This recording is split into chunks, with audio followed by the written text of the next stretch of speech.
Sorry school में जैसे होते थे ना पेपर्स कि क्वेश्चन पूछे you have to write the answer like one word answers, तो वन वर्ड आंसर सब्जेक्टिव है, वन वर्ड आंसर। देखो ऑप्शंस क्योंकि मैं क्यों नहीं दूंगी, क्योंकि ऑप्शंस होते हैं ना तो आपको तुक्के लग जाते हैं कि भाई कंफ्यूज बहुत जल्दी हो जाते हो। तो हमें क्या करना है, जो जीके हमें याद करनी है ऐसे याद करनी है कि हमें ऑप्शंस देखने की ज़रूरत ना पड़े, ठीक है। तो इस तरीके से करनी है। और मैंने ये 10 दिन पहले टेस्ट बोल दिया था, इसलिए मैं इसमें कोई, तो तुमने याद कैसे करोगे? अच्छा ये मुझे बताओ, सिर्फ क्वेश्चंस देख रही हो क्या? वो क्वेश्चंस नहीं लगता है, ऑप्शन बहुत कंफ्यूजिंग होते हैं। मैं 10 क्वेश्चन चलो ऑप्शंस वाले दे दूंगी और देखना वो कितने कंफ्यूजिंग होंगे, क्योंकि वैसे ही ऑप्शंस आएंगे, ठीक है। तो most of the paper 80% of the paper will be subjective, that will be your one word. I will not ask you to write the whole passages, वो कोई सेंस का बात नहीं है। वन वर्ड की, अच्छा ये इसका नाम क्या था, like who was the person who did this, या ऐसे करके क्वेश्चंस विल बी देयर। तो उसी तरीके से याद करना। देखो अब तो मैंने बता दिया, तो टाइम पे बता दिया, और नेगेटिव मार्किंग होगी जैसे क्लैट में होती है, +1 -0.25 हर टेस्ट में होगी। I will not spare you in any of the test, okay. No अच्छा चलो मैं देख लूँगी, तुम लोगों के अगर नंबर अच्छे आ रहे होंगे तो माइनस कर दूँगी, नहीं आ रहे होंगे तो छोड़ दूँगी, ठीक है। बट तुमने भी काफ़ी क्वेश्चन छोड़े हैं विच आई सॉ। उसमें लिखा था लाइक क्वेश्चन लिखा था इफ एनी, तो मुझे जो सही लगा तो मैंने उसको लगा सही है। ठीक, चलो सो हम आ गया यार, ये गलत बात है, लेट नहीं होना चाहिए। चलो कोई नहीं, 10 मिनट ही तो है, दूर से आते हैं। चलो आज हमें वर्ब्स करने हैं। पहले लास्ट क्लास में हमने क्या किया था, हमने तब भी वर्ब्स करे थे। बट मुझे ये बताओ क्या तुम लोगों को वो वाले वर्ब्स क्लियर है, रेगुलर टेंसेस एंड ऑल? चलो मैं पहले ही बता दूँ नेक्स्ट वीक का क्या है। Next week I think we have what is the, यार मैंने पासवर्ड चेंज करा है तो मैं हर बार वही पुराना पासवर्ड डालती रहती हूँ। Good afternoon, Tuesday next week तुम लोगों की मैं एक LR या कॉन्ट्स क्लास भी लगवाऊंगी, ठीक है, 30th को। एक second, 30th is the Thursday, Friday class नहीं है, ठीक है। चलो ठीक है, चलो वो नेक्स्ट वीक का शेड्यूल मैं बना के भेज दूँगी। बट अभी वीक का I hope it is clear. Hi Soham, how was the test? पक्का मैं आज बताऊँगी तुम लोगों को कैसा था। क्या? नहीं अभी मुझे करना है, आज करके भेज दूँगी तुम लोगों को शाम तक, ग्रुप पे डालूँगी जिसमें तुम्हारे मम्मी पापा लोग हैं। तभी मैंने मम्मी पापा को डलवाया था, ठीक है, मज़ा आएगा। चलो हमने लास्ट क्लास में रेगुलर वर्ब्स करे थे। तो रेगुलर वर्ब्स हमारे क्या होते हैं, जो भी आपका एक्शन बताता है, कोई भी ऐसा वर्ड जो आपके सेंटेंस में जो एक्शन हो रहा है उसकी बात करता हो, वो आपके रेगुलर वर्ब्स होते हैं। तो running, dancing, swimming, all these are the regular verbs that we have, ठीक है। कोई डाउट रेगुलर वर्ब्स में अगर आप लोगों ने रिविजन किया है तो? चलो आज हमें क्या करना है, ऑक्सिलरी वर्ब करने हैं। अब ऑक्सिलरी वर्ब क्या होता है? Auxiliary verb is the another name for your helping verb, for the helping verb. तो हेल्पिंग वर्ब क्या होता है? कोई भी ऐसा स्टेटमेंट, कोई भी ऐसा वर्ड जो आपके सेंटेंस का बेसिक स्ट्रक्चर बनाने में हेल्प करता है, वो हमारे ऑक्सिलरी वर्ब होते हैं। तो आपके सेंटेंसेस में जो भी पर्सन्स को हेल्प करता हो बताने में, या टेंसेस, नंबर्स या शेड्स ऑफ मीनिंग, ये 4 चीज़ें अगर डिटरमाइन कर रहा है कोई वर्ड आपका, तो वो आपका ऑक्सिलरी वर्ब का ही फंक्शन आता है। अब पर्सन्स का यहाँ पे क्या मतलब हुआ? आपको याद होगा या आपको पता होगा नॉर्मली कि प्रोनाउंस में हमारे 3 पर्सन्स होते हैं। कौन कौन? फर्स्ट पर्सन, सेकेंड पर्सन और थर्ड पर्सन। फर्स्ट पर्सन के क्या प्रोनाउंस होते हैं? आई और वी, ठीक है। सेकेंड पर्सन के यू, थर्ड पर्सन के he, she, it, they, subjective case, but हाँ देम वगैरह भी होता है। तो हमारे ये जो 3 पर्सन्स होते हैं, हर पर्सन के हिसाब से हमारा अलग वो ऑक्सिलरी वर्ब यूज होता है। लाइक आई के साथ आपको पता है एम ही आएगा, वी के साथ आर ही आएगा। तो हम कह सकते हैं हमारा जो ऑक्सिलरी वर्ब है वो पर्सन्स को डिटरमाइन करने के लिए यूज़ होता है। दूसरी, हमारा ऑक्सिलरी वर्ब टेंसेस के लिए होता है कि हमें पता है कि इस कब होगा, वॉज अगर है तो पास्ट की बात है, अगर हैव है तो हमारा परफेक्ट टेंस आ रहा है, तो हमें रेफरेंस मिल रहा है कि अच्छा इसमें टेंस का रोल भी आता है। तो अगर हम प्रेजेंट की बात करें तो इज एम आर आएगा, पास्ट की बात करें तो वॉज वर आ जाएगा। तो ऐसे करके आपके ऑक्सिलरी वर्ब चेंज होंगे। नंबर का रेफरेंस होता है कि अगर आपका सिंगुलर है या प्लूरल है। जैसे आप यहाँ पे देखो, ही के साथ इज आ रहा है, दे के साथ आर आ रहा है, तो ये नंबर की बात हो गई कि अगर आपका सब्जेक्ट सिंगुलर है तो you will use a singular verb, अगर आपका सब्जेक्ट प्लूरल है तो you will use a plural verb. So depending on that you will use it. फिर आपके shades of meaning is something that we will be discussing further. तो हम कह सकते हैं हमारे ऑक्सिलरी वर्ब क्या होते हैं, कोई भी ऐसा वर्ड जो आपके सेंटेंस में बेसिक स्ट्रक्चर बनाए और आपके मेन वर्ब को असिस्ट करे। ठीक है, मेन वर्ब को जैसे अगर मैं कहूँ शी इज रनिंग फास्ट, क्या है ये तम,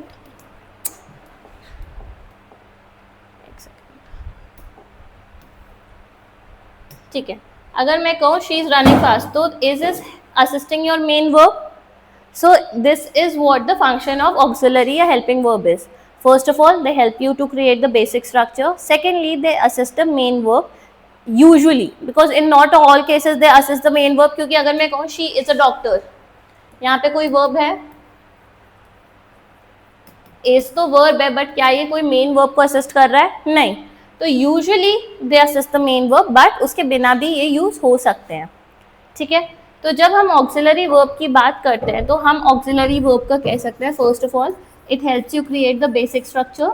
बेसिक स्ट्रक्चर में वही सारे पॉइंटर्स आ गए कि आपका नंबर हो गया, पर्सन्स हो गए, टेंसेस हो गए, शेड्स ऑफ मीनिंग हो गए, वो आपका बेसिक स्ट्रक्चर है। दूसरा इसका फंक्शन हो सकता है कि usually it helps to assist the main verb.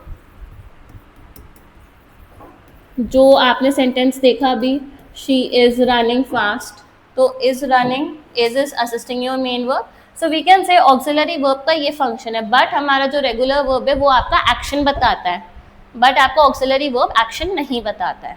ठीक है, अब जब हम ऑक्सिलरी वर्ब की बात करते हैं तो ऑक्सिलरी वर्ब भी दो कैटेगरीज में डिवाइडेड है। ये कलर दिख रहा है ना, या थोड़ा डार्क करूँ?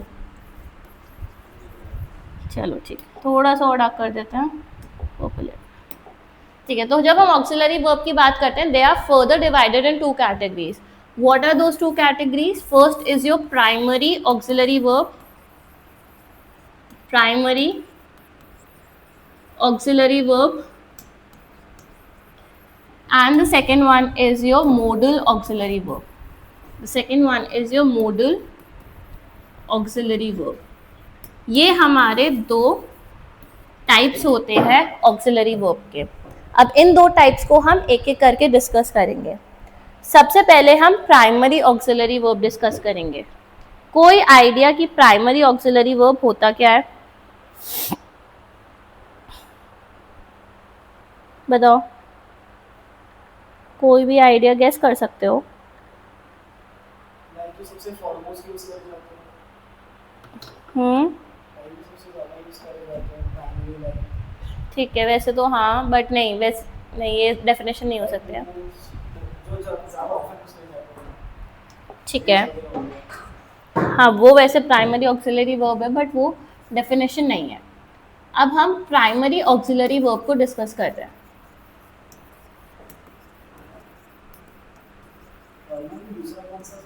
मॉडल, MODAL, MODAL, हाँ, चले आगे। अब अगर हम प्राइमरी ऑक्सिलरी वर्ब की बात करें तो इसकी डेफिनेशन क्या कह सकते हो? आपके ग्रामर में कुछ ऐसे वर्ब्स होते हैं जिसको आप मेन वर्ब की तरह भी यूज़ कर सकते हो, जिसको आप मेन वर्ब की तरह भी यूज़ कर सकते हो। जैसे जो हमने अभी एग्जाम्पल देखा था, नहीं, वो शी इज़ अ डॉक्टर, उसमें तो वो वर्ब को असिस्ट कर रहा था ना, रनिंग को असिस्ट कर रहा था। बट अगर मैं प्राइमरी की बात करूँ तो कुछ ऐसे वर्ब्स होते हैं जो आपके मेन वर्ब की तरह काम कर सकते हैं। तो ये मेन वर्ब की तरह ही काम कर रहा है, क्यों? हमें पता है कि एक सब्जेक्ट और वर्ब होना बहुत ज़रूरी है हमारे स्टेटमेंट में। तो सब्जेक्ट तो हमारे पास शी है और वर्ब हमारा इज हो गया, तो verb is working like a primary auxiliary verb. तो कोई भी ऐसा वर्ड जो एक सेंटेंस में मेन वर्ब की तरह यूज हो जाए वो हमारा प्राइमरी ऑक्सिलरी वर्ब होता है। तो लिख लो, a primary auxiliary verb, a primary auxiliary verb is a helping verb. Primary auxiliary verb is a helping verb that can also function as a main verb,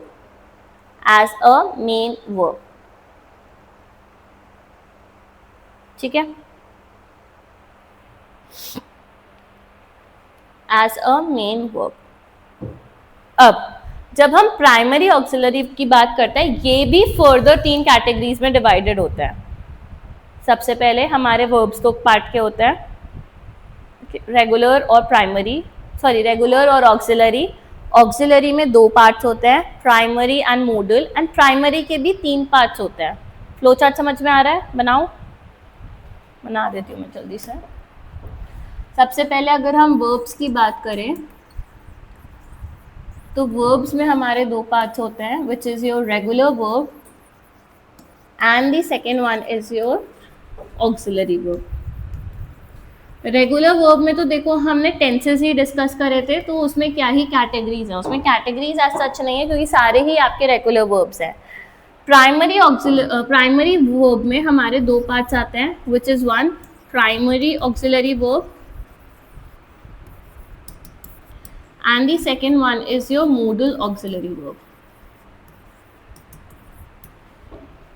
Primary auxiliary verb further 3 parts में divided होते हैं, which is your to be verb, to have verb and to do verb। ये लिख लो, फिर हम एक एक करके इसे डिस्कस करेंगे। मॉडल वर्ब्स में ऐसे फर्दर क्लासिफिकेशंस नहीं है, बट वर्ब्स में ये क्लासिफिकेशंस है। सिंगल इन्वर्टेड कॉमा जरूर लगाना।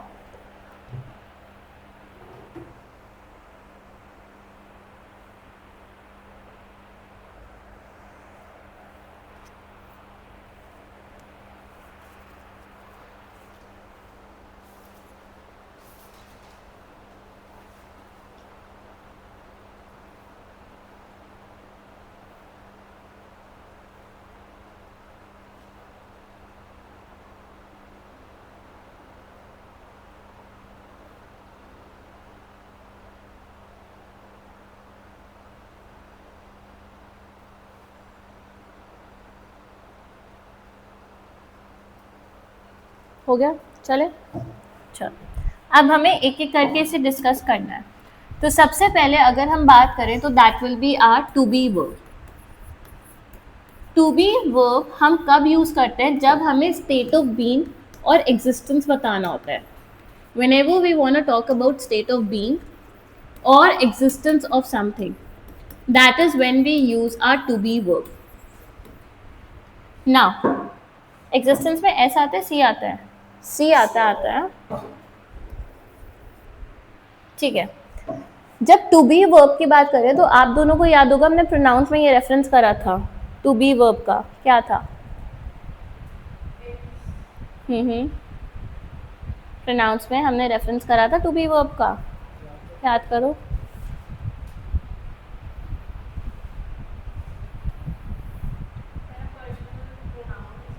अरे वो तो प्रोनाउन का था, बट टू बी वर्ब क्या था? बताओ बताओ।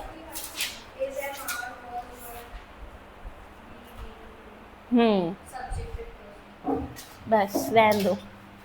चलो, टू बी वर्ब क्या होता है? एक ऐसा वर्ब होता है जो हम स्टेट ऑफ बीइंग या एग्जिस्टेंस, वापस आ जाओ, स्टेट ऑफ बीइंग या एग्जिस्टेंस के लिए यूज़ करते हैं।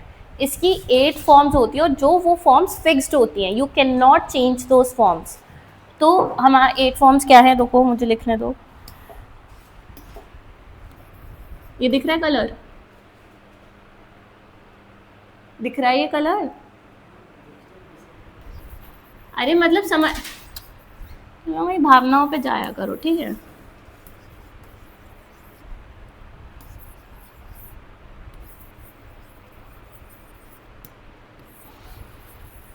चलो, टू बी अभी लिखना मत, इसमें बहुत सारी चीज़ें ऐड करनी है, उसके बाद ही लिखना।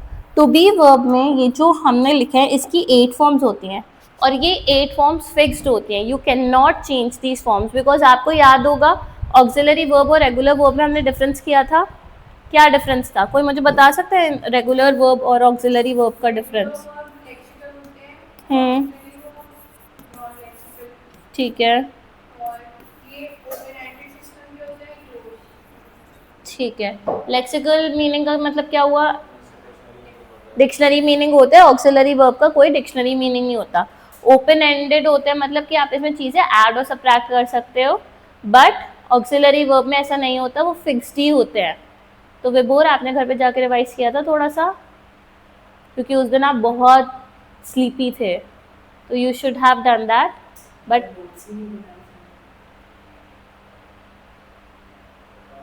स्टार्टिंग में मैंने बताया था ना, मुझे मैसेज कर देना, मैं भेज दूँगी, ठीक है? चलो, अब यहाँ पे देखो मैंने 8 फॉर्म्स लिखे हैं, ये 8 फॉर्म्स फिक्स्ड हैं, you can not change it ever. तो जो टू बी वर्ब है इसकी फिक्स्ड फॉर्म्स होती हैं। अब अगर आपने देखोगा मैंने इसे बहुत ही फैला के लिखा है। पहली बात तो मैंने इन्हें 3 लाइन्स में क्यों लिखा है, कुछ समझ में आ रहा है? कुछ गेस कर सकते हो कि 3 लाइन्स में क्यों लिखा होगा? कुछ तो डिफ्रेंशिएशन पॉइंट होगा इसमें। वेरी गुड सोहा, इनके टेंसेस अलग अलग हैं। तो जो आपका इज एम आर है that is talking about the present tense, जो वॉज और वर है ये पास्ट टेंस को डोनेट करता है, एंड ये जो है ये कॉन्टेक्स्ट के बेसिस पे यूज होता है। अगर आप देखो बी बीइंग हमारा जो भी कॉन्टेक्स्ट है उसके बेसिस पे यूज होगा, ऐसी कोई फिक्स्ड फॉर्म नहीं है उसकी। बट जो हमारा टू बी वर्ब होता है इसकी फिक्स्ड फॉर्म्स होती हैं and you can not change it. But हम यूज किस लिए करते हैं? स्टेट ऑफ बीइंग और existence, like she is running fast, she is a doctor. तो आप बता रहे हो, कोई कंडीशन बता रहे हो, कोई स्टेट ऑफ बीइंग बता रहे हो, कोई स्टेट बता रहे हो, तो उस चीज़ों के लिए हम हमारा टू बी वर्ब यूज करते हैं। अब आ जाओ इस पे, आपको याद है first person, second person, third person जो हमने जस्ट अभी किया था, आई और वी, ये क्या हुआ? यू, ही, शी, इट और दे।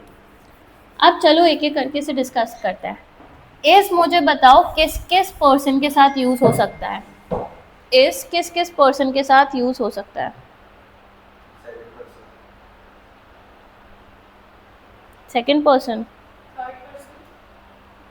Singular, plural?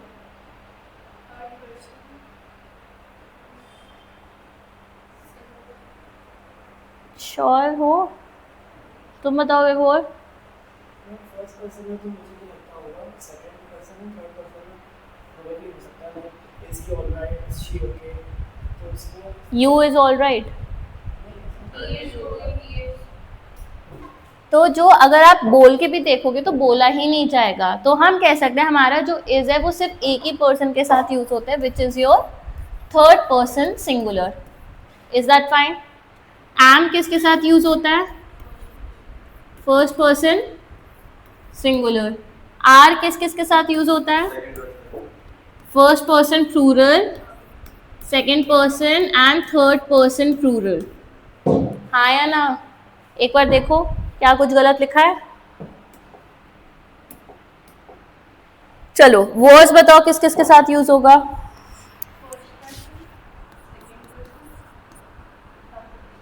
अरे सिंगुलर, प्लूरल, ये सभी बताओ। First person, first person singular, I was present there, ठीक है।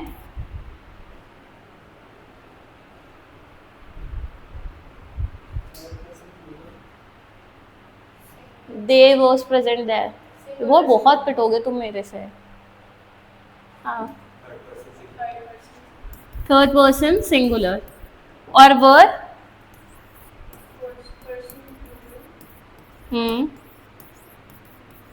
तुम लोग इतने हल्के हल्के क्यों बोल रहे हो? ये चीजें तो आती हैं, ये नहीं पता कि वर्ब किसके साथ यूज होता है, तो इतना क्या सोच सोच के कर रहे हो? और बी कॉन्टेक्स्ट के हिसाब से यूज होता है। अब एक बार ये टेबल देखो और मुझे बताओ कोई भी आपका प्रोनाउन ओवरलैप कर रहा है क्या?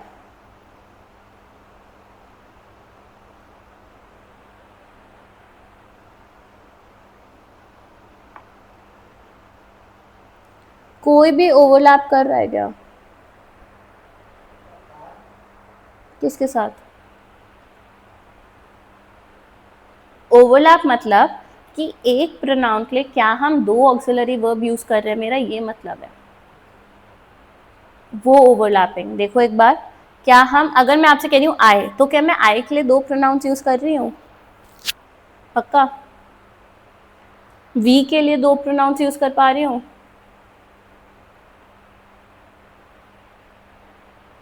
बताओ, इधर लिखा है क्या? आई एम, ठीक है। अरे मतलब जैसे मैं कहूँ कि I is happy, I am happy, क्या ये वाली ओवरलैपिंग हो रही है? किसी के साथ नहीं हो रही? हो रही है? पक्का? अगर इज और वॉज की कर रहे हो तो ये पास्ट टेंस और प्रेजेंट टेंस है, तो कॉन्टेक्स्ट चेंज हो जाएगा, तो ये ओवरलैपिंग नहीं है। ठीक है, तो हम देख सकते हैं कि हमारे जो पर्सन है, सब्जेक्ट है, वो फिक्स्ड है। जैसे हमारे रेगुलर वर्ब है, वो आप किसी के साथ भी कुछ भी यूज कर सकते हो, कितने भी वे में, बट आप अपने ऑक्सिलरी वर्ब जैसे यूज नहीं कर सकते। ऑक्सिलरी वर्ब आपके फिक्स थे, फिक्स्ड हैं और फिक्स्ड रहेंगे। आप ये नहीं कह सकते एक दिन छोड़ के कि अरे आज मेरा इज यूज करने का मन नहीं कर रहा, ही के साथ कुछ और यूज करता हूँ मैं, ऐसा नहीं हो सकता। तो जो हमारे ऑक्सिलरी वर्ब है वो फिक्स्ड होते हैं। तो जो हमारे ऑक्सिलरी वर्ब्स हैं दो पार्ट्स के होते हैं, which is your primary and modal. प्राइमरी में भी तीन कैटेगरीज हैं। The first category is your to be verb and that is use for your state of being और एग्जिस्टेंस और to show a state of condition, like it is hot, he is there, state of being he is resting. तो आप regular verb के साथ भी use कर रहे हो, आप मेन वर्ब की तरह भी यूज कर सकते हो। It's not a fix thing कि आप मेन वर्ब की तरह यूज नहीं करोगे या सिर्फ मेन वर्ब की तरह यूज करोगे। ठीक है, तो आई थिंक मैंने एक लाइन तो लिखवा दी है आपको प्राइमरी ऑक्सिलरी वर्ब की। अब टू बी वर्ब अपने हिसाब से लिखो, उसमें क्या लिखना, टू बी वर्ब की हेडिंग डालना, ये लिखना कब यूज होता है, and make this pattern so that you understand that it has fixed 8 forms, it cannot be changed। and ये लिख लेना है कॉन्टेक्स्ट के हिसाब से यूज होता है, बी बीइंग लिखो।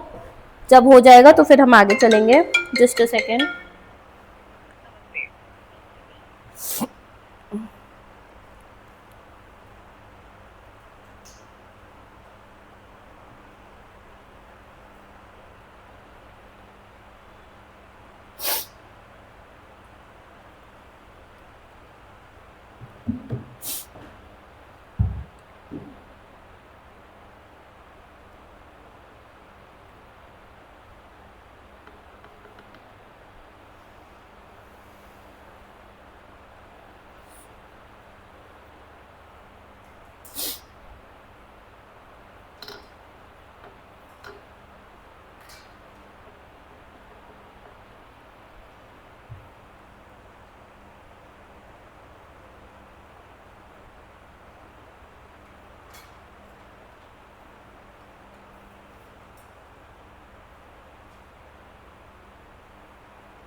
हो गया विभोर?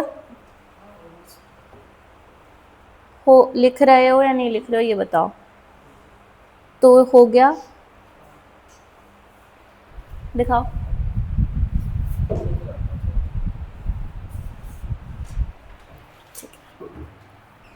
चलो, हमारी next category is to have verb. ये हमारा प्राइमरी ऑक्सिलरी वर्ब भी चल रहा है। ठीक है, तो प्राइमरी ऑक्सिलरी का फर्स्ट पार्ट हो गया to be verb, now we have to have verb. अब टू हैव वर्ब क्या होता है? जब भी आपको कोई पोजेशन या ओनरशिप, पोजेशन, ओनरशिप या रिलेशन बताना होता है किसी चीज़ का, या रिलेशन बताना होता है किसी चीज़ का, तब आप टू हैव वर्ब यूज़ करते हो। टू हैव वर्ब के 4 फॉर्म्स होते हैं, which is has, have, had and having. अब अगेन मैंने ये अलग अलग स्टेटमेंट्स में क्यों लिखा होगा, ये आपका डिनोट कर रहा है प्रेजेंट टेंस, ये आपका डिनोट कर रहा है पास्ट टेंस, और ये जो हैविंग है दैट इज एन एक्सेप्शन। क्यों? क्योंकि ये हमेशा एक मेन वर्ब की तरह ही वर्क करता है। This works like a main verb. क्यों? क्योंकि अगर मैं आपसे कहूँ आई एम हैविंग फूड, अगर मैं स्टेटमेंट बनाऊं आई एम हैविंग फूड, क्या ये सेंटेंस ग्रामेटिकली करेक्ट है? क्या ये सेंटेंस ग्रामेटिकली करेक्ट है? हाँ सही है, इतना क्या सोच रहे हो? तो एम तो हमारा ऑक्सिलरी वर्ब हो गया, और हैविंग क्या हुआ हमारा? मेन वर्ब हो गया, like the action that you are actually doing. तो ये हमारे एक एक्सेप्शन की तरह यहाँ पे वर्क कर जाते हैं। क्यों? क्योंकि ये यूजुअली ऑक्सिलरी वर्ब्स एक मेन वर्ब को असिस्ट करने के लिए होता है, बट ये जो हमारा है having, that's a main verb in itself, like I am having lunch और they are having their dinner. तो ये जो है आपका मेन वर्ब है, ठीक है? तो ये आपके कॉन्टेक्स्ट के हिसाब से चेंज हो सकता है, like they are having food और they were having their lunch when I call them. तो ऐसे करके आप कॉन्टेक्स्ट के हिसाब से यूज कर सकते हो, ना कि टेंसेस के हिसाब से, ठीक है? अब इस पे आ जाते हैं सिमिलर तरीके से, अगर आपको प्रोनाउंस याद हो, हैज किस किस के साथ यूज होगा? जस्ट अ सेकेंड, हेलो, बोलो। हाँ, ओके, हाँ बताइए, हैज किस किस के साथ यूज होगा? हाँ,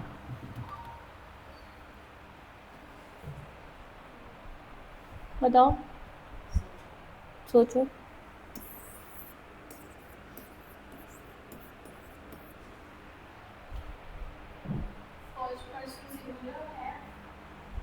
अरे हैज बताओ, सोहम विभोर, मुझे तो सिंगुलर ही लग रहा है।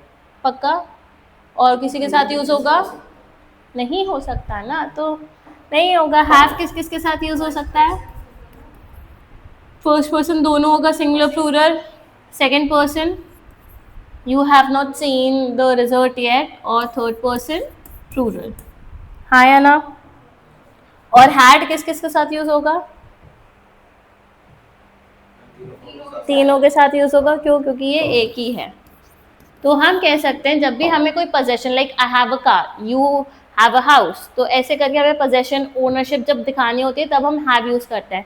या हमें कोई रिलेशन दिखाना होता है, they are having a good day, तो आर हैविंग हमारा फिर से मेन वर्ब हो गया, they are having a good day. अब वो खा तो नहीं रहे हैं, बट कह सकते हो they are having a good day biscuit, तो उससे कह सकते हो। तो इट्स अ थोड़ा सा एम्बिगुअस स्टेटमेंट है, लाइक हमें पता है गुड डे क्या है, फॉरनर्स के सामने कहोगे तो उन्हें तो गुड डे ही लगेगा, ठीक है? तो ये जो हमारा टू हैव वर्ब है, that is always used whenever you want to show a possession और a ownership over something, and depending on the context, depending on the persons, and depending on the tense structure, you have to use different forms of it, has, have or had, and having is used as your main verb। लिख लो, फिर आगे चलते हैं।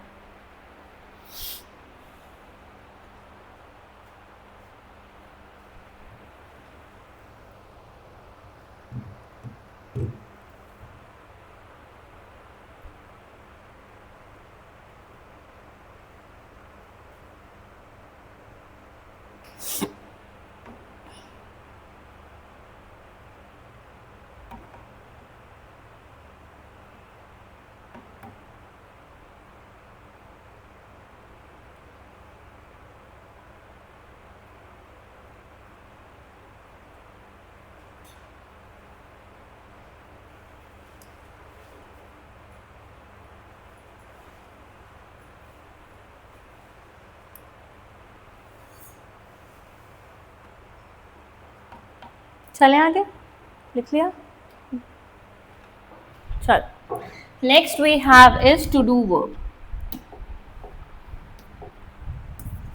It's to do verb. अब to do verb कब हम use करते हैं? जब भी हमें शो करना होता है कि हमारा वर्क कंप्लीट हो चुका है, हमारा वर्क डन हो चुका है, उस कॉन्टेक्स्ट में हम टू डू वर्ब यूज़ करते हैं. अब टू डू वर्ब की कितनी फॉर्म्स है? It's do, does, did, doing and done. फिर से डू और डस हमारा प्रेजेंट टेंस में यूज़ हो रहा है, डिड हमारा पास्ट टेंस में यूज़ हो रहा है, और doing and done depending on the context आपके मेन वर्ब की तरह भी यूज़ हो सकते हैं. Like I am doing my work, they have done the work. तो दोनों में आपका मेन वर्ब की तरह यूज़ हो रहा है. Like a regular action a person is actually doing, तो उसमें आप डूइंग और डन यूज़ करोगे. अब फिर से ईजी हो जाएगा हमारा. बताओ डू किस किस के साथ यूज़ होता है? यू डू योर वर्क, ठीक है. सेकेंड पर्सन में तो एक ही रहेगा. फिर फर्स्ट पर्सन सिंगुलर या प्लूरल? और प्लूरल के साथ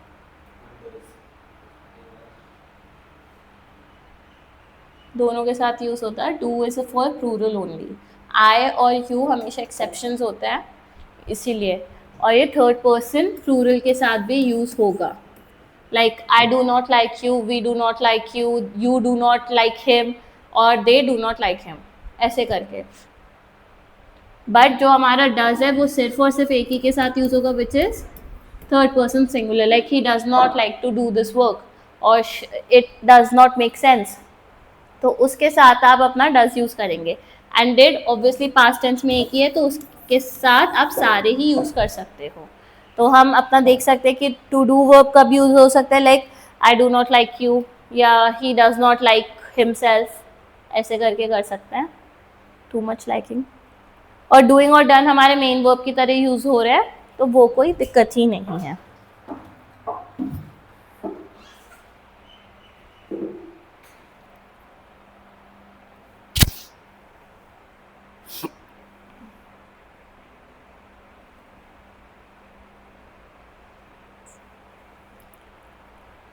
ठीक है. तो हम क्लियरली देख सकते हैं. फिर से एक बार जल्दी से रिवाइज कर लेते हैं कि हमारे auxiliary verb first of all क्या होते हैं, जो हमारे सेंटेंस में बेसिक स्ट्रक्चर होता है उसको बनाने में हेल्प करते हैं. फिर हमारे पास दो टाइप के ऑक्सिलरी वर्ब होते हैं, which is your primary auxiliary verb and the model auxiliary verb. ठीक है. अभी हमने प्राइमरी ऑक्सिलरी वर्ब डिस्कस करा, जो हमारे मेन वर्ब को असिस्ट करते हैं या कभी कभी मेन वर्ब की तरह भी यूज़ हो सकते हैं, उसे हम अपना प्राइमरी ऑक्सिलरी वर्ब कहेंगे. प्राइमरी ऑक्सिलरी वर्ब की तीन कैटेगरीज होती हैं. First is your to be verb. whenever you talk about a state of being or existence, that is your to be verb. तो उसकी 8 फिक्स्ड फॉर्म्स होती है, is, am, are, was, were, be, being. अब depending on the context you will use it. We just saw कि how it has to be used depending on the different subjects, different persons and different tense structure. Then we have to have verb, which has your 4 forms: has, have, had and having.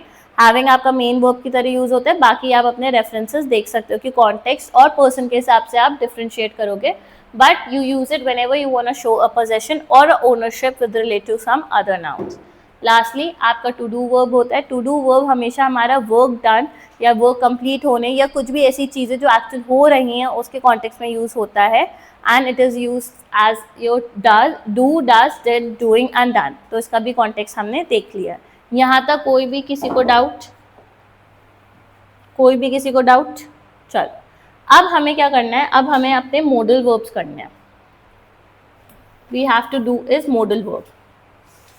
चल suppose आप एक दुकान में जा रहे हो एक shirt खरीदने. You went there and you said कि भैया प्लीज़ ब्लू कलर की शर्ट दिखा दो. Do you think there will be only one shade of blue? No, there will be multiple shades of blue. अब जब आप कह रहे हो कि उसमें मल्टीपल शेड्स हैं, क्या आपको लगता है कि हमारी कम्युनिकेशन में भी बहुत सारे मीनिंग्स होते हैं? अगर मैं आपसे सिंपली एक स्टेटमेंट कहूँ, क्या उसके डिफरेंट मीनिंग हो सकते हैं? अगर मुझे कुछ कन्वे करना है तो क्या मैं हमेशा आपसे कहूँगी कि hey I am advising you to do this या I am requesting you to do this? क्या मैं हमेशा ये सारे वर्ड्स यूज़ करूँगी आपके साथ? मतलब किसी के साथ भी यार नॉर्मली पागल लगेगा. इंसान कहेगा कि भाई ऐसे बोलना ही नहीं आता कि मैं तुमसे रिक्वेस्ट कर रहा हूँ कि प्लीज़ ये कर दो, मैं तुम्हें एडवाइस कर रहा हूँ कि तुम्हें ऐसा कर लेना चाहिए. मैं है ऑर्डर दे रहा हूँ कि तुम्हें ये करना ही पड़ेगा। तो भाई आप ये जैसे वर्ड्स यूज़ कर रहे हो, रिक्वेस्टिंग, ऑर्डरिंग, एडवाइस, तो ये थोड़ा सा इरिटेटिंग हो जाता है और ये आप हर स्टेटमेंट में यूज़ नहीं कर सकते। क्यों? आप सोचो आप ये कैसे लिख रहे हो, उसमें आपके ओपिनियंस हैं। आप कह रहे हो according to me I think that this will happen, but according to me this should be done, but this is my opinion, this is my advice. भाई इंसान इरिटेट हो जाएगा पढ़ने वाला, और आप तो लिख ही लोगे तो आप तो क्या ही इरिटेट हो गए, आपको क्या ही जा रहा है, आप कौन सा फिर से पढ़ रहे हो। But the person who will be checking they will be irritated. आप किसी से बात करो, सोचो आपसे कोई कहेगा हे राशि मैं तुमसे रिक्वेस्ट कर रही हूँ तुम ये कर दो, हे विभोर ये मेरा ऑर्डर है कि तुम्हें ये करना ही पड़ेगा, सो मैं तुमसे परमिशन लेना चाहती हूँ, क्या हम आगे क्लास प्रोसीड कर सकते हैं। ठीक है, तो ऐसे करके अगर मैं हर स्टेटमेंट में ये सब करती रहूँ तो it will be so irritating and it will be so annoying. But at the same time अगर मैं आपसे नॉर्मल सेंटेंस कहूँ राशि this should be done, you should do this and you can do this, तो आपको हमेशा समझ में आ जाएगा कि हाँ मेरा रेफरेंस क्या है, क्या ये एडवाइस है, ये ऑर्डर है, ये होना ही है या नहीं होना है। तो वैसे ही जैसे आपके नॉर्मल लाइफ में डिफरेंट शेड्स होते हैं, डिफरेंट मीनिंग्स होते हैं, वैसे ही हम जब बोलते हैं तो उसमें भी सटल डिफरेंसेस होते हैं। सटल डिफरेंसेस मतलब कि हमारे जो शेड्स ऑफ मीनिंग होते हैं, तो जो हमारे मोडल ऑक्सिलरी वर्ब्स होते हैं, जो हमारे मोडल ऑक्सिलरी वर्ब्स होते हैं, that helps you to talk about the subtle differences in the meaning, subtle differences in meaning, or you can even say the shades of meaning, the shades of meaning। तो जो हमने starting में लिखा था जो shades of meaning था वो यही था कि आपके जो modal verbs हैं that help you to understand the shades of meaning। तो हमारे subtle differences in meaning क्या हो गए, जैसे सपोज अगर मैं आपसे कहूँ कि एक स्टेटमेंट बनाना है, आप तीनों को बनाना ही है अभी, that you have to give me advice but you cannot use the word advice और अकॉर्डिंग टू मी ऐसे करके आप नहीं कर सकते। आपको एक ऐसा स्टेटमेंट बनाना है which will make me realize that it's advice, but you can not use the word advice और I suggest you to do this, ऐसे करके नॉर्मल बनाओ, 2 मिनट ले लो बट अच्छी एडवाइस दे। हाँ अब भी लिखना नहीं, मतलब वर्बली पूछूंगी मैं सबसे, लिख भी सकते हो। कुड ये एडवाइस है? तो ये तो स्टेटमेंट मैंने ही बनाया था।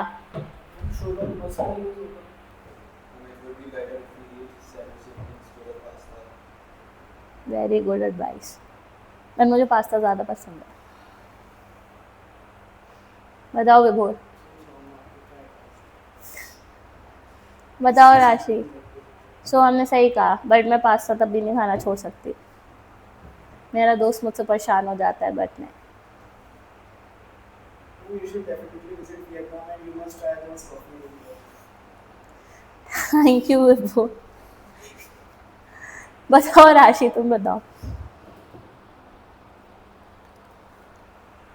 जल्दी जल्दी बताओ। I don't like T. ठीक है, तो ये जो आपके स्टेटमेंट्स थे ये एडवाइस ही थे। आप किसी को बोलोगे तो या कोई आपको बोलेगा तो आपको भी तो एडवाइस ही समझ में आएगा, ऑर्डर तो होगा नहीं। तो हमें कैसे समझ में आया? क्यों? क्योंकि आपने ये वर्ड यूज़ करा विच इज़ योर शुड।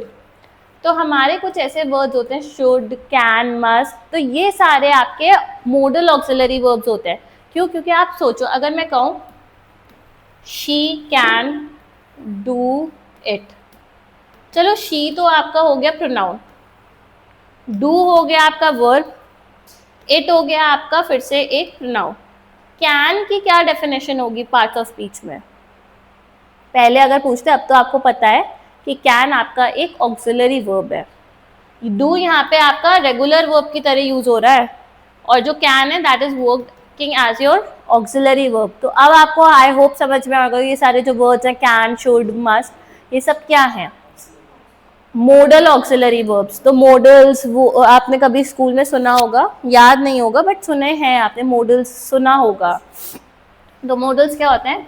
ऐसे वर्ब्स होते हैं जो आपके जो सटल डिफरेंसेस होते हैं मीनिंग में, या जो सटल आपको इंटेंशंस शो करनी होती है उसको बताने के लिए आप ये यूज़ करते हो, तो उसे हम मोडल ऑक्सिलरी वर्ब्स कहते हैं, and that is very simple. अब कुछ ग्रामेरियंस थे कि वो कहते थे कि भाई 17 मोडल ऑक्सिलरी वर्ब्स हैं, कोई कहता है 13 हैं, कोई कहता है 11 हैं, कोई कहता है 9 हैं।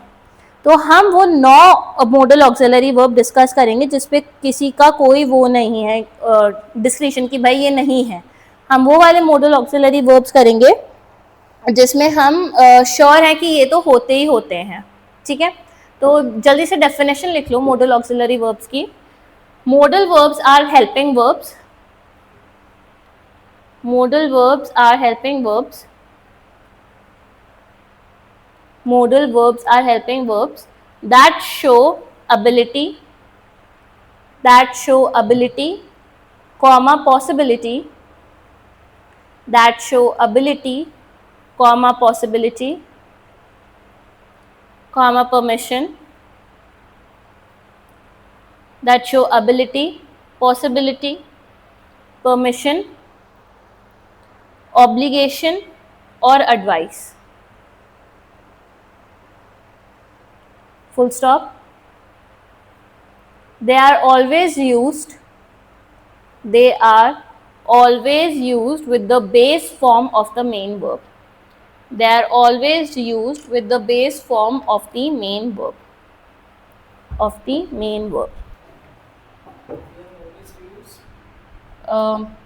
They are always used as the base form with the main verb.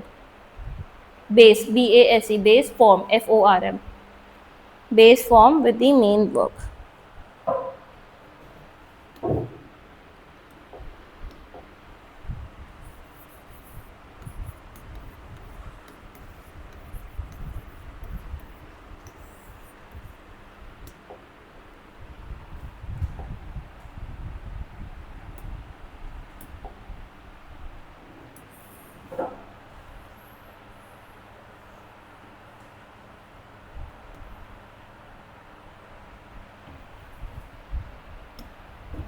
ठीक है, चलो अब पहले 2 मॉडल ऑक्सिलरी, देखो हम पेयर्स में करेंगे क्योंकि कंपैरिजन इजी हो जाता है।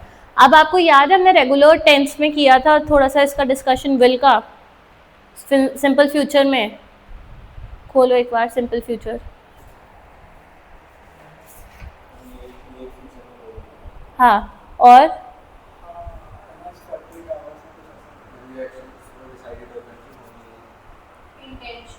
इंटेंशन बताता है, सर्टेनिटी दिखाता है, फ्यूचर दिखाता है, दिखाता नहीं मतलब बताता है बेसिकली। इट विल रेन, तो मतलब मेरा इंटेंशन है कि डेफिनेट चीज़ की बात करें, तो मैंने कहा था कि थोड़ा सा रेफरेंस है ऑक्सिलरी वर्ब का। तो जो आपके विल एंड शैल है, ये पहले 2 ऑक्सिलरी वर्ब हैं जो हम डिस्कस करेंगे, बहुत ईजी है। पहले इनकी सिमिलैरिटी देखते हैं। The similarity is that both of them can be use for your future tense.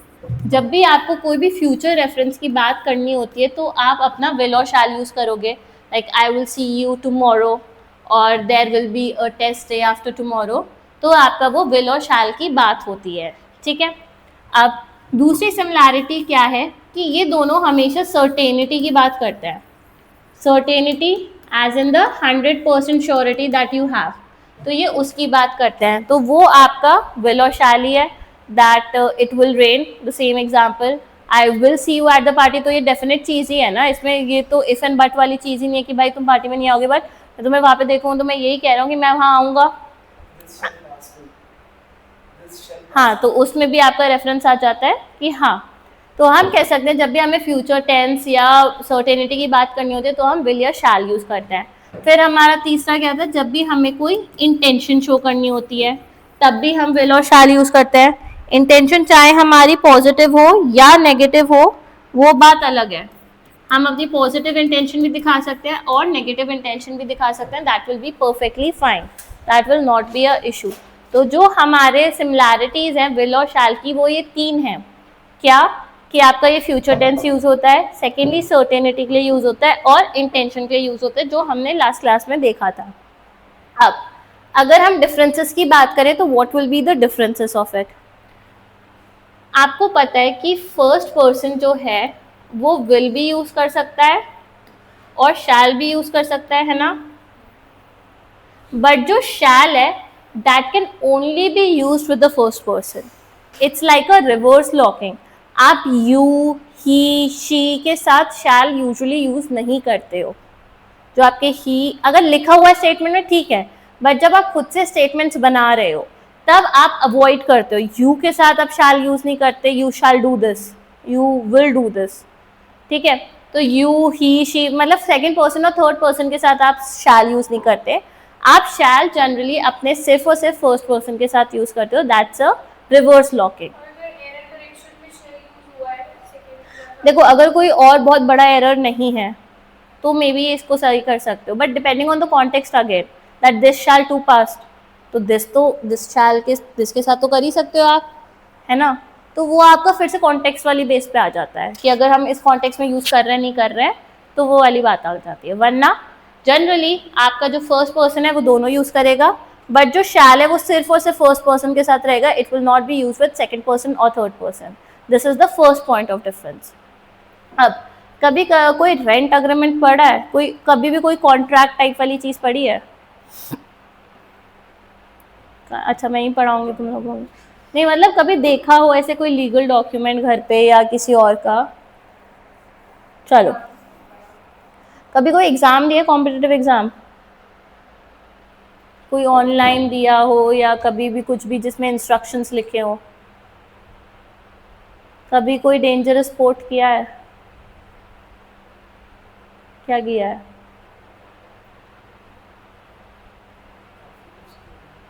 बताना ज़रा। जिप लाइनिंग, ठीक है, नॉट डेंजरस आगे। हाँ तो और डेंजरस?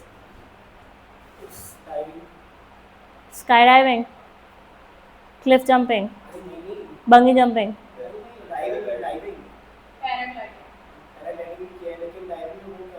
स्विमिंग वाली, वो कहाँ की? मुझे भी करनी है, बट ठीक है चलो। जब भी आप, तुमने कुछ किया सोहम? क्या? पैराग्लाइडिंग, स्कूबा डाइविंग, इसमें फॉर्म भरवाते हैं, इंस्ट्रक्शंस पढ़े हैं कभी? कुछ ऐसा किया है जिसमें फॉर्म भरा था जिसमें इंस्ट्रक्शंस लिखे थे? पढ़े हैं? क्या लिखा होता है उसमें?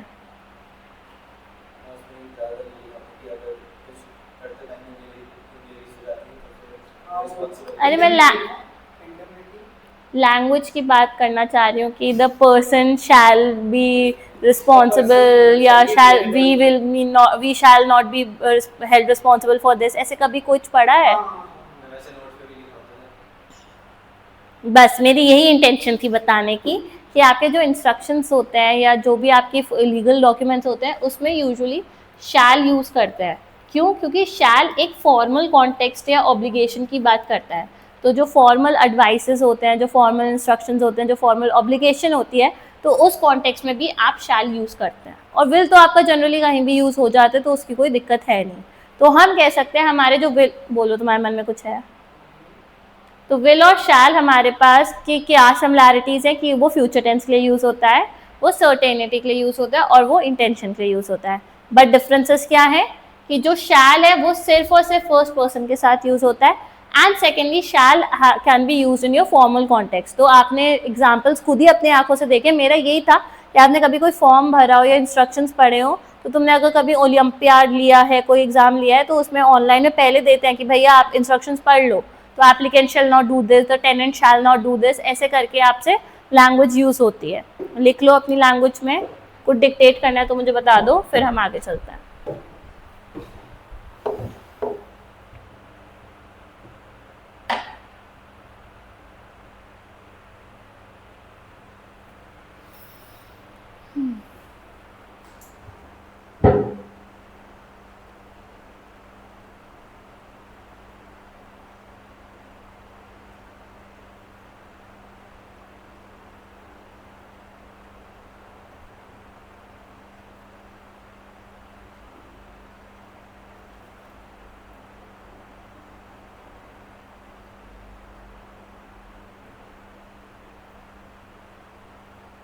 हो गया?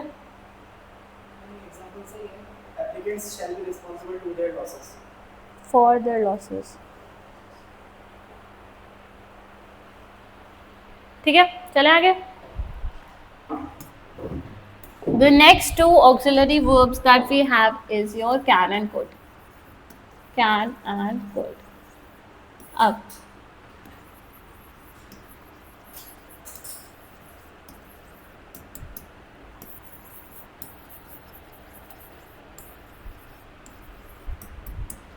क्या इन दोनों स्टेटमेंट में कोई डिफरेंस है मीनिंग में? हाँ, क्या? वो ये कर सकता है, वो ये कर सकता था। ठीक है, बताओ सो आप, कोई डिफरेंस है मीनिंग में? क्या?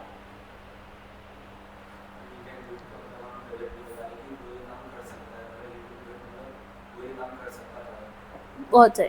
तो हम जो है, अगर हमारे जो ऑक्सिलरी वर्ब्स है कैन एंड कुड, दोनों हमारी किस चीज़ की बात कर रहे हैं? एक एबिलिटी, पोटेंशियल या कैपेसिटी की बात जो करते हैं, तो वो हमारे कैन एंड कुड हो जाते हैं। कैपेसिटी,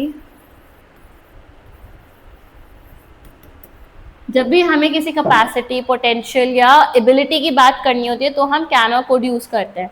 तो हमारा जो कैन होता है that always shows your present ability, like in the present you can do it. If I say all of you can crack CLAT, that is showing that you guys have the capability of actually qualifying for that exam or actually clearing that exam. But if I say could, I can say I could walk 5 miles when I was young. Not that I'm too old, but still, ये मैं अपने आप को बताती रहती हूँ that if I say I could do it, that means in the past I could have done this. So this is talking about my past ability or my past capacity. So can and could का सबसे पहला difference क्या आता है? जो आपका can है that always talk about the present ability and could talks about your past ability. ठीक है?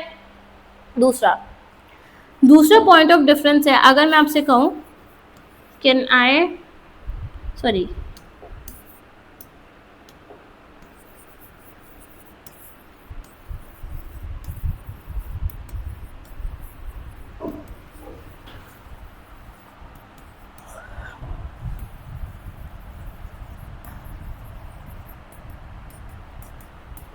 इन दोनों में कोई डिफरेंस आ रहा है?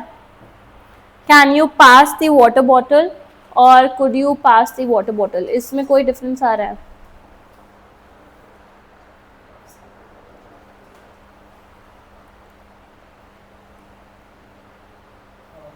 क्या? Can you pass the water bottle, like कह रहा है कि क्या तुम मुझे पानी की बोतल दे सकते हो? Could you pass the water bottle, क्या तुम मुझे अपनी पानी की बोतल दोगे? ठीक है, बताओ, सुनने में लग रहा है कोई डिफरेंस? बताओ सोहम, क्या डिफरेंस लग रहा है? वेरी गुड, दोनों में ज़्यादा कुछ डिफरेंस नहीं है, it's just could is more polite. whenever you say could, आप ऑटोमेटिकली प्लीज ऐड कर देते हो क्या? could you please do this for me, can you do this for me. तो could के साथ आपके मुंह पे ऑटोमेटिकली प्लीज आ जाता है. तो जो could है that is like a more polite version of your can. दोनों देखो रिक्वेस्टिंग टोन में यूज हो सकते हैं, बट कुड हमारा जो है थोड़ा सा सॉफ्टर वर्जन है, थोड़ा सा और पोलाइट साउंड करता है. तो आपको कभी भी किसी से रिक्वेस्ट करनी हो कुछ तो आप कैन ही यूज करें, ठीक है, बिकॉज वो ज़्यादा अच्छा लगता है सुनने में. ठीक है, तो हमारे कैन और कुड के दो डिफरेंट, पहली बात तो कैन और कुड हमारे यूज़ कब होते हैं? जब भी हमें एबिलिटी, कैपेबिलिटी की बात करनी होती है तब हम कैन और कुड यूज़ करते हैं. इनका पहला पॉइंट ऑफ डिफरेंस है कि ये प्रेजेंट और पास्ट की एबिलिटी की बात करते हैं, और दूसरा कि इनका में जो कुड है that is talking about the software version of request और software version of the statement. Is that fine? Okay, लिख रहे थे क्या?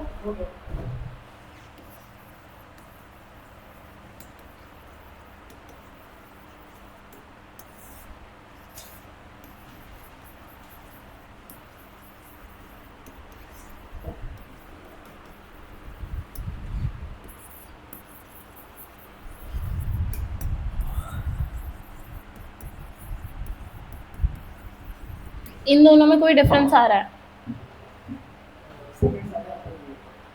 ठीक है, सो हम बताओ.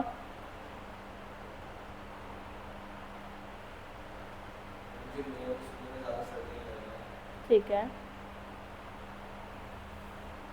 राशि.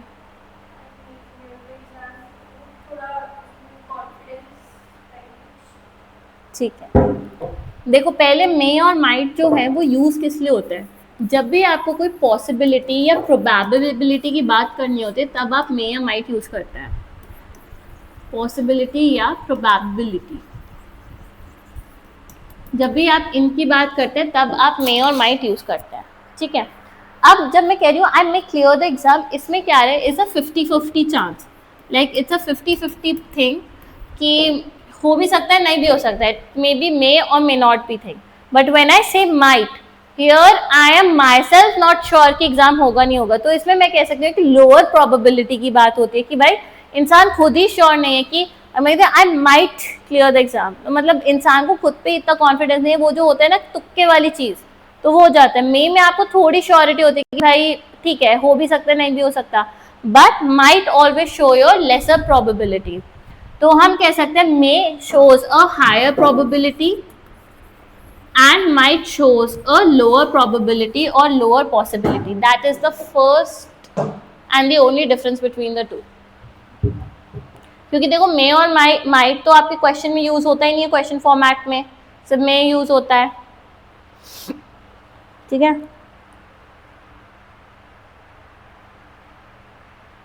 कहते ना I might have put that thing there, I might have put your keys in the drawer but you are not sure, ठीक है। तो मे और माइट का रेफरेंस ही होता है पॉसिबिलिटी या प्रोबेबिलिटी का, तो जब आप मे यूज करते हो may talks about a higher probability and might talks about a lower probability. Is that fine?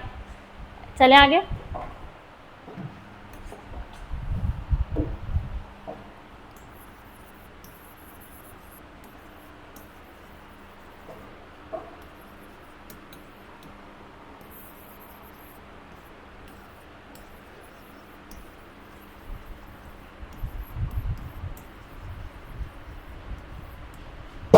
दोनों मैंने क्वेश्चन फॉर्मेट में लिखे हैं।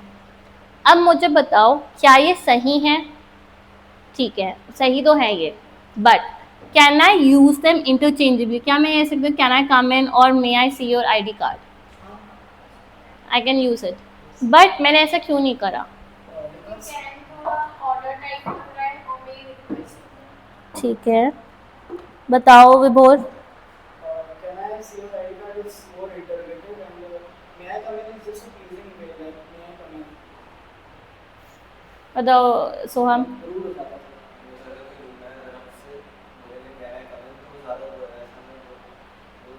अथॉरिटी, ठीक है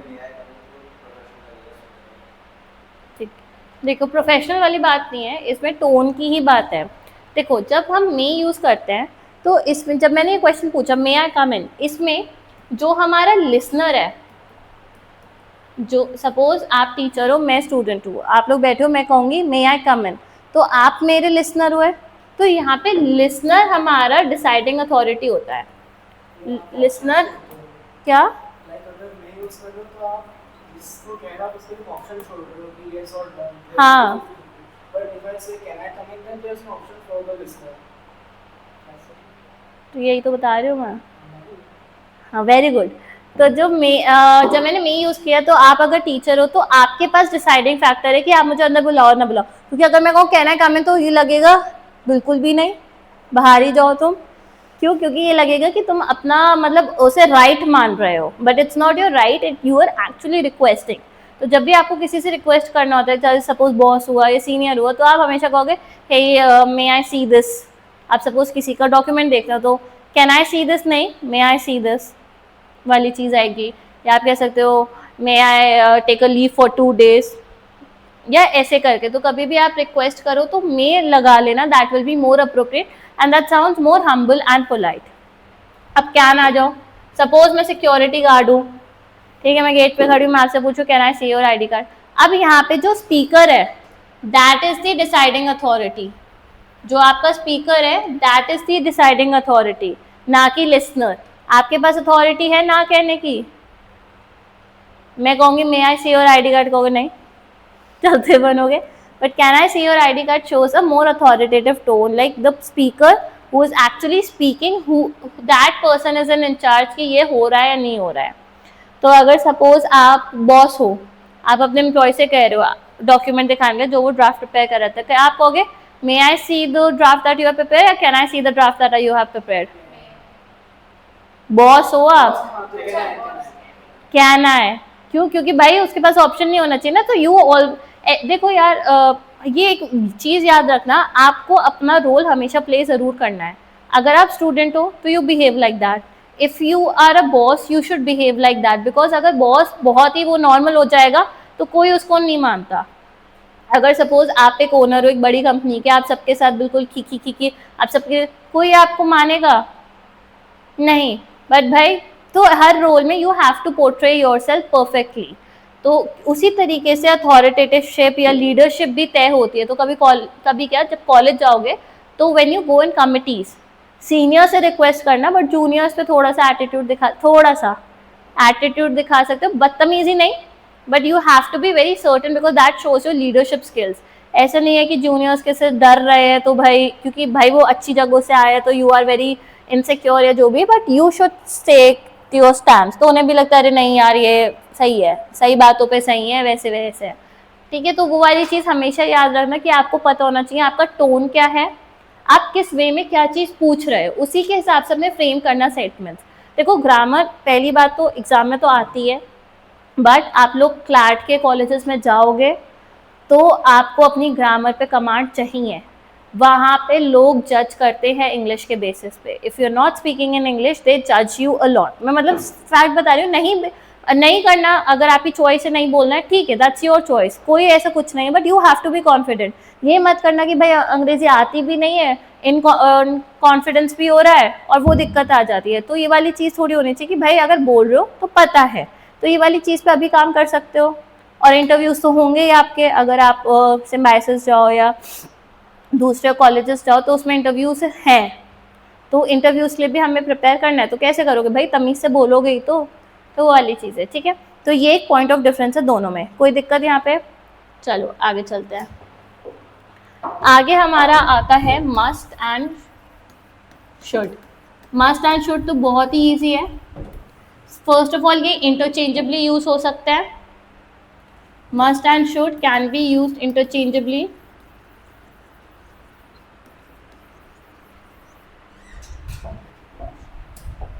अरे तो ये लिख लेना, must and should can be used interchangeably. अब पॉइंट ऑफ डिफरेंस क्या है, मस्ट आपका किस में यूज होता है, ऑर्डर में, या when you want to show a very urgency, when you want to show a urgency in your request या in your statement, that is when you use must कि this work must be done by today, like you must submit this by today या you must submit it before deadline। तो आपको समझ में आ जाएगा ठीक है ये तो एक ऑर्डर की तरह है और इसमें कुछ ना कुछ अर्जेंसी है, that this must be done. Doctor आपसे कह रहा है कि ये करना है तो दिस मस्ट बी डन, तो ये आपको पता है कि हाँ ये अर्जेंसी ही है। शुड क्या हुआ, शुड आपका थोड़ा फॉर्मल कॉन्टेक्स्ट है और ये आपका एक एडवाइस की तरह यूज होता है। लाइक इसमें इतनी अर्जेंसी नहीं होती बट काम तब भी करना चाहिए, like you should get this work done by tomorrow. तो एक एडवाइस की तरह, सजेशन की तरह भी आप इसे ले सकते हो, बट इसमें भी एक्शन करने के लिए ही रिक्वेस्ट करी जाती है, ठीक है। ये इजी है, ये अपना लिख लेना। अब आता है would. First of all would आपका कहाँ यूज होता है, it's the past form of will. Past form of will किस में, आपका डायरेक्ट इनडायरेक्ट स्टेटमेंट्स में। जो आपके डायरेक्ट इनडायरेक्ट स्टेटमेंट्स होते हैं जिसमें आप डबल इन्वर्टेड कॉमास वाली चीज़ करते हो, तो उसमें जो सारे विल्स होते हैं वो वुड बन जाते हैं। तो पहला बात तो वुड आपका कहाँ यूज होता है, जब भी आप इनडायरेक्ट डायरेक्ट स्पीच में विल को कन्वर्ट करते हो वो सारे आपके वुड हो जाते हैं। दूसरा, वुड हमेशा एक हाइपोथेटिकल सिचुएशन में यूज होता है। हाइपोथेटिकल सिचुएशंस में यूज होता है या जिसमें आपको लग रहा है कि ये एक पॉसिबिलिटी थी, या कह सकते हो कि कंडीशनल चीज, जैसे if I were a president I would have done this. तो जब भी आपको हाइपोथेटिकल चीजें, जो अनरियल इमेजिनरी चीजें होती हैं, उसके लिए आप वुड यूज करते हो। जैसे आपके स्टेटमेंट्स हो गए that if I were you I would have not done this particular thing. तो जो वुड हैव वाले स्टेटमेंट्स है ये हमेशा आपको हाइपोथेटिकली लगेंगे। आप देखो एक बार बना के कोई स्टेटमेंट, आप तीनों बना के बताओ मुझे स्टेटमेंट वुड के साथ, बताओ बताओ।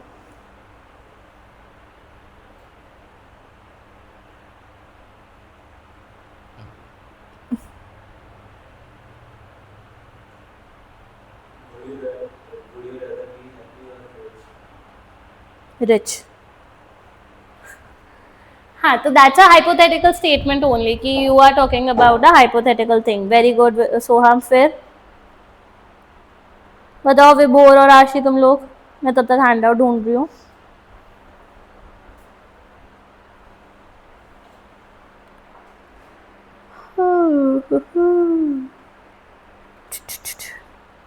हमने प्रोनाउंस के क्वेश्चंस करे थे क्या? करे थे ना? अच्छा, क्योंकि बच्चे नहीं आए थे और फिर मुझे याद है। ठीक है ठीक है, मतलब प्रोनाउंस के हो गए questions, but I will try to send it to you क्योंकि नेक्स्ट वीक मैं प्रोनाउंस का टेस्ट लूँगी। प्रोनाउंस एंड रीडिंग, देखो रीडिंग कॉम्प्रिहेंशन तो होगा ही होगा हर बार। मुझे ये बताओ, हाँ स्टेटमेंट बताओ तुम लोग वुड के साथ विभोर।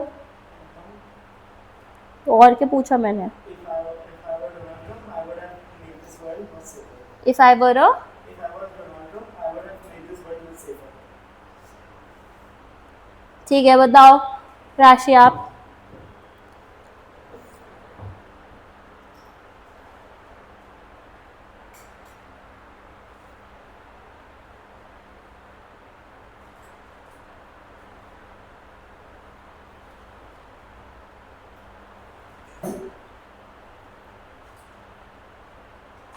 बताओ राशि।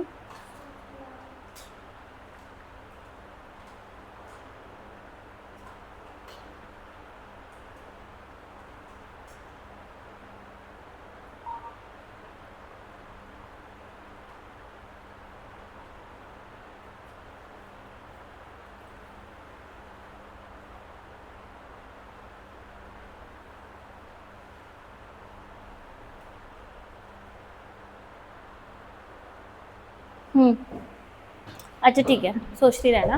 अब इस पे आ जाते हैं। मतलब बेसिकली आपके जो हाइपोथेटिकल अनरियल इमेजिनरी सिचुएशंस है, आप उसके लिए अपना वुड ही यूज करेंगे, like I would have done this. ठीक है। थर्ड, तो आप इसमें कंडीशनल स्टेटमेंट्स भी कह सकते हो, अगर ये होता तो ये भी होता, like if this was done then this would be a possibility. ठीक है। तीसरा, आपका जब भी आपको फ्यूचर डिजायर्स या फ्यूचर विशेस की बात करनी होती है, फ्यूचर डिजायर्स या फ्यूचर विशेस, जैसे I would love to work in Europe. That's my future desire or a future wish. So I can say that is something that I wish for future, that you would love to be a part of a great college. That will be a future wish and desire. मैं पहली बता देती हूँ, wish और desire होनी चाहिए। ठीक है।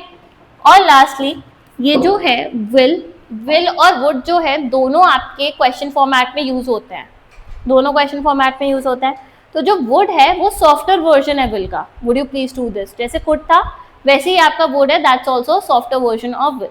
तो हम डायरेक्टली ये कह सकते हैं कि जो आपका ये वुड है that's a software version of will, that's a software version of will. ठीक है। तो जब आप क्वेश्चन फॉर्मेट में यूज करते हो तो आप इस हिसाब से ही यूज करते हो। तो हम कह सकते हैं वुड के बहुत सारे यूजेज है। सबसे पहले डायरेक्ट एंड डायरेक्ट में यूज होता है। सेकेंडली जो भी आपके हाइपोथेटिकल अनरियल इमेजिनरी सिचुएशंस है उसमें। थर्डली आपके जो भी फ्यूचर डिजायर्स या विशेस आपको पोर्ट्रे करनी है अपने स्टेटमेंट में तब। एंड लास्ट जो भी आपका सॉफ्टवेयर वर्जन है विल का क्वेश्चन फॉर्मेट में तब। ठीक है। Lastly we have ought to, we have ought to. अब ऑट टू क्या होता है? जब भी आपको मॉरल रिस्पॉन्सिबिलिटी या ऑब्लिगेशन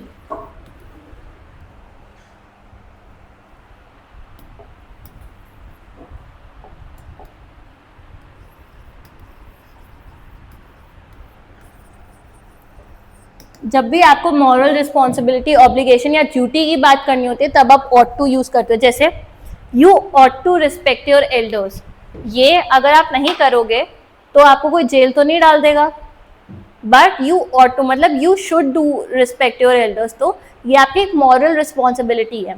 आपको पता है डीपीएसपीस क्या है? पता होना चाहिए।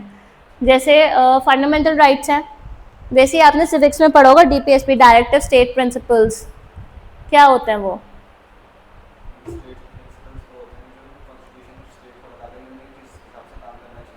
नहीं, डायरेक्टिव स्टेट प्रिंसिपल्स क्या होते हैं? जैसे हर सिटीजन को कुछ चीज़ें करनी चाहिए, अगर आप नहीं करोगे तो आपको कोई जेल नहीं डाल देगा, बट ये आपको चीज़ें करनी चाहिए, it's your duty as a citizen. हाँ, फंडामेंटल ड्यूटीज और DPSPs भी होते हैं, director DSPS, director state principle policies, ऐसे करके होते हैं आपके, तो वो हम पढ़ेंगे कॉन्स्टिट्यूशन में। बट जैसे आप हो गया, you ought to keep your surroundings clean, you ought to respect the public places, तो ये वाली चीज़ें जो हो गई ये आपकी रिस्पॉन्सिबिलिटीज़ है। अगर आप नहीं करोगे तो कोई आपको जेल तो नहीं डाल देगा, बट ये आपका सारा मॉरल रिस्पॉन्सिबिलिटी में आ जाता है। तो जब भी आपको कोई ऐसा स्टेटमेंट बनाना होता है जिसमें आपको मॉरल रिस्पॉन्सिबिलिटी, ड्यूटी या ऑब्लिगेशन पोर्ट्रे करना है, that is when you use your ought to. ठीक है, तो जल्दी से क्विक रिविजन कर लेते हैं of all the modal verbs that we discuss. First of all, what was the modal verb that we discuss was will and shall. Modal verbs होते क्या है, जो हमारे सटल डिफरेंसेस या शेड्स ऑफ मीनिंग दिखाते हैं हमारे स्टेटमेंट में, that is your modal verb. सबसे पहले हमारा हो गया विल और शैल। विल और शैल क्या होता है, जब भी हमें फ्यूचर टेंस की बात करनी होती है, सर्टेनिटी की या इंटेंशन दिखाना होता है, that is when you use it. इसके डिफरेंसेस क्या है कि ये सिर्फ फर्स्ट पर्सन के साथ यूज होता है शैल, एंड दूसरा जब भी आपको फॉर्मल कॉन्टेक्स्ट की बात करनी है तब आप शैल यूज कर सकते हैं। दूसरा हमारा है can and could. Can and could is talking about the potential और the capability. Can shows a present capability and could shows a past capability. Then could is the softer version that you use when you use your question format. फिर may or might probability या possibility की बात करते हैं। may shows a higher probability and might shows a lower probability। ठीक है, यही इसका एक पॉइंट ऑफ टाइम डिफरेंस था। फिर इन दोनों में हमने डिफरेंस किया था। Then must or should, advice, order, that's the more urgent and that this is less urgent. Then would था, would के हमने 4 फॉर्म्स करते हैं, and lastly your ought to, which shows a moral duty. Now tell me any doubt with the whole auxiliary verb. Auxiliary verb में कोई भी doubt? Regular verb याद है? याद है? चलो अब क्वेश्चन करते हैं। मैं बस स्मार्ट बोर्ड को फॉर्मेट भेज दूँ।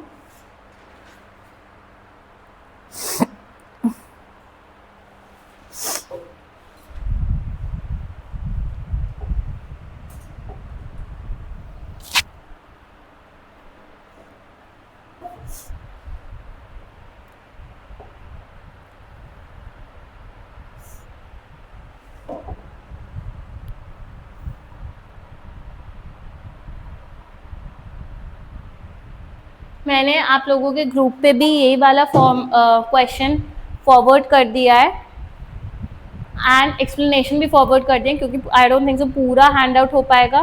हो जाए तो बहुत ही बढ़िया बात है, मैं एक और हैंड आउट भेज दूंगी, बट मैंने सोल्यूशंस भी भेज दिए हैं। ठीक है, करा पिछला वाला हैंड आउट नाउंस का, मतलब आई नो तुम्हारा नहीं हुआ है सोहम, बट तुमने ट्राई किया करने का नाउंस का? एक्सप्लेनेशन समझ में आ रहा था?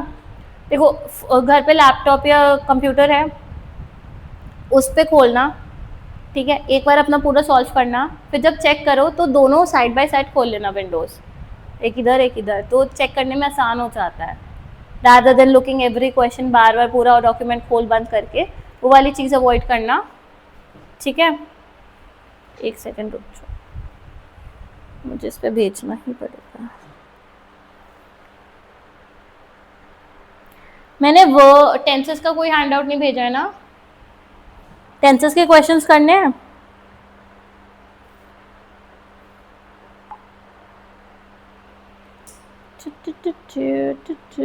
मैं चलो भेज दूँ।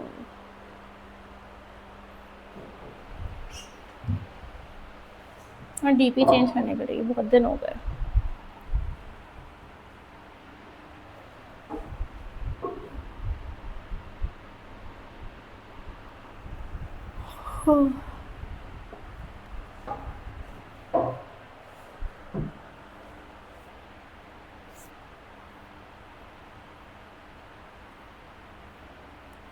ठीक है, दिख रहा है? चलो तीनों फर्स्ट क्वेश्चन करो and Vibhor you will answer me and then we will start discussing one by one. ठीक है, मन में क्योंकि एग्जाम में ना दिक्कत होगी, बहुत पास पास बैठे होंगे।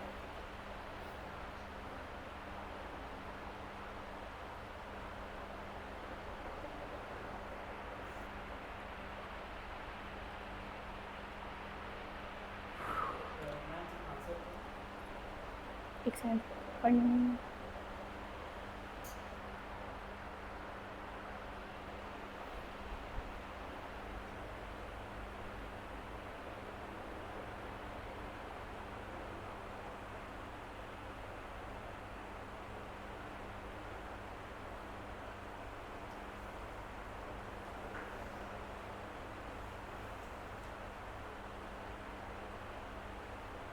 हो गया, सबने पढ़ लिया, सबने आंसर सोच लिया, बताओ विभोर।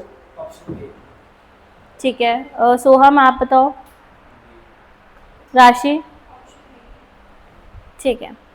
The explosive evolution of Indian healthcare is a testament to the transformative role the sector can play in our quest for a developed nation, and the time to expand its contribution is now. पहली बात मुझे बताओ, context किसकी बात कर, क्या बात हो रही है यहाँ पे? लाइक जो इंडियन हेल्थ केयर है उसके बारे में बात हो रही है, लाइक आने वाले टाइम में डेवलप नेशन लाइक डेवलपमेंट होगा इसके बारे में।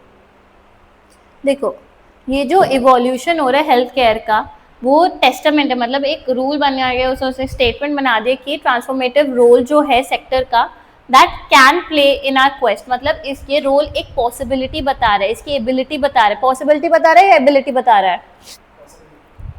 पॉसिबिलिटी या एबिलिटी? एबिलिटी बता रहा है। आप खुद सोचो, अगर कोई चीज़ ऐसा रोल प्ले कर सकती है, या अगर प्ले आपको यूज़ करना है, तो ये प्ले तो एक एबिलिटी की बात हुई। तो एबिलिटी में तो माइट नहीं आएगा, मे भी नहीं आएगा, नहीं तो पॉसिबिलिटी होती है ना। एबिलिटी के लिए तो क्या नहीं है, तो नो करेक्शन नीडेड हो जाएगा। तो आप ना कॉन्टेक्स्ट समझा करो कि यहाँ पे मुझे रिक्वायरमेंट परमिशन की है, क्या मुझे यहाँ पे रिक्वायरमेंट प्रोबेबिलिटी की है, या ऐसे करके आप देखो, पहले कॉन्टेक्स्ट समझने की कोशिश करो। देखो, रश मत करो, बहुत टाइम है, ठीक है, एक ही क्वेश्चन पे चलते हैं। चलो नेक्स्ट वाला करो विभोर, आपकी टर्न है आंसर देने की, बट सॉल्व सब करेंगे।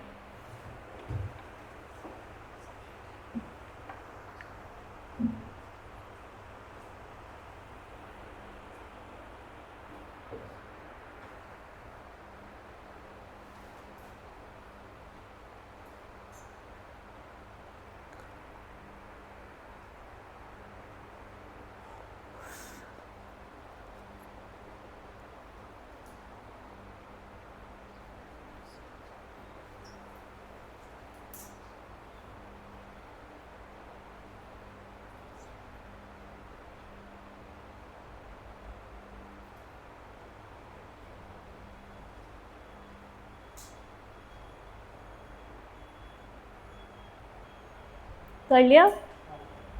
चलो बताओ विभोर, आंसर क्या मार्क किया? सॉरी, सोहम, बी बैंगलोर। ठीक है, सही है। इसका कॉन्टेक्स्ट क्या था? आपका भी आंसर सही था। इसका कॉन्टेक्स्ट क्या था? May not have been. क्यों? क्योंकि यहाँ पे पॉसिबिलिटी की बात करें। देखो, आप साइंटिस्ट हो, आप श्योरिटी से तो कह नहीं सकते पास्ट में क्या हुआ था, आप गेस वर्क ही तो कर सकते हो कि भाई मुझे ये कॉइन यहाँ पे मिला था, तो देयर मस्ट बी समथिंग, या कुछ there may be a route that they have done this. तो यहाँ पे एक प्रोबेबिलिटी की बात करते हैं, तो प्रोबेबिलिटी आपका सही है, दैट विल बी मे। आपने भी मे चूज किया था, वेरी गुड। थर्ड वाला करो, राशि आंसर देगी, बट करना सबको है।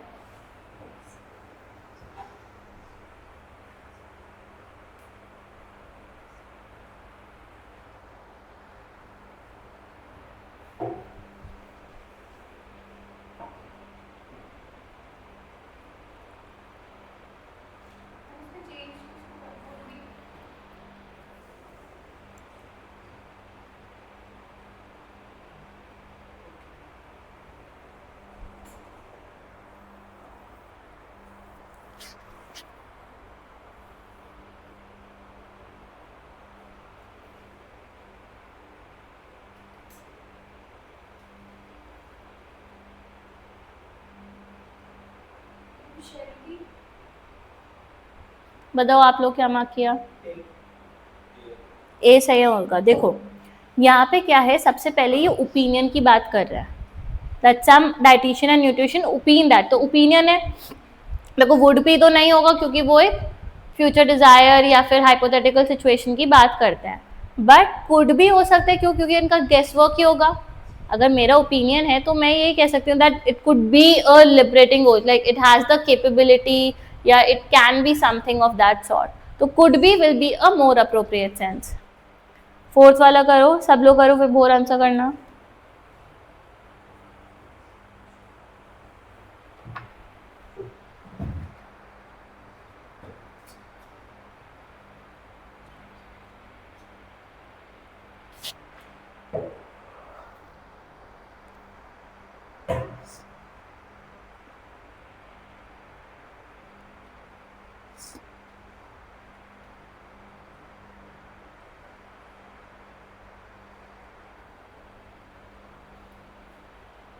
कर लिया?